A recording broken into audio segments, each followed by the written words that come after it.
We are where fear begins. I'm Oliver. When I first moved to those vast, endless plains of Montana, I never imagined the nights would be so quiet. The prairie surrounding the farm was so vast that when night fell, the stars in the sky seemed to descend to the ground. Only that day there was something resembling stars. Only its colors were far more threatening. It was around 11 o'clock at night.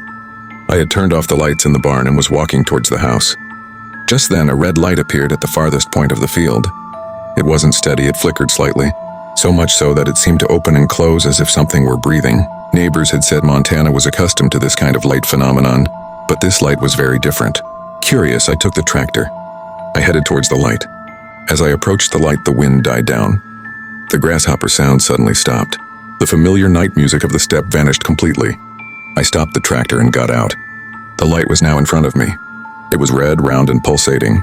The moment I raised my hand, the light grew for a moment. Then it suddenly collapsed towards the ground. It was as if it was being sucked into the earth. But the scariest thing was that when the light disappeared, smoke rose from the ground.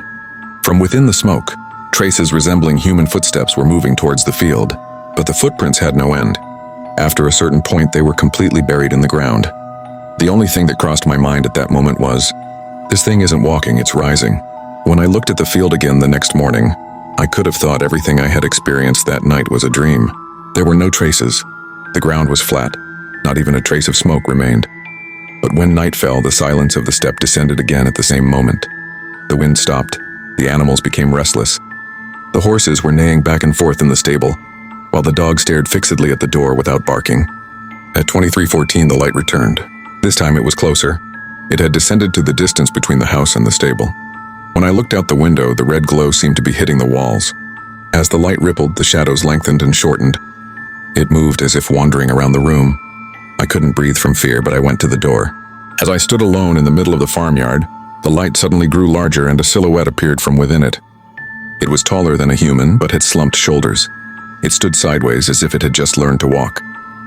It took a step. It made a strange sound as if sinking into the dry earth of the steppe. Then it turned its head towards me. 2 large red dots glowed where its eyes should have been. A voice was heard as if coming from within the wind. "You saw me yesterday." As it retreated, the light flickered again and the silhouette vanished completely. The silence of the steppe was now completely different. There was the silence of something wandering somewhere. Since that night, the red light sometimes appears in distant fields, sometimes on the roof of the barn. Each time it delivers the same message. I'm still here.